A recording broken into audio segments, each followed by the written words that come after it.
আমি আমার বক্তব্য শুরু করি মৌলানা আব্দুল এবং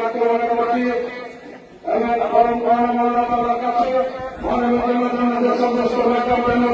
কামনা করছি এবং আমার প্রথমত পরিবারের সর্বদা জ্ঞাপন করছি। পূর্ব নার্সিং জায়গাদের নয়, প্রত্যেক মানুষকেই মৃত্যু স্বাদ গ্রহণ করতে হবে। তাই ধারাবাহিকতায় বরং ছোট জবান লিটন সাহেব আজকে আমাদের আমার থেকে দিনের জন্য না চলে গেছে। বরং ছোট জবান লিটন সাহেব রাজনীতির মুখে আমি আমাকে আপনার নিকট সত্য হতে বলেছিলাম, কিন্তু রাজনীতির বাইরে আমরা একে অপরের করেছিলাম আছিলাম।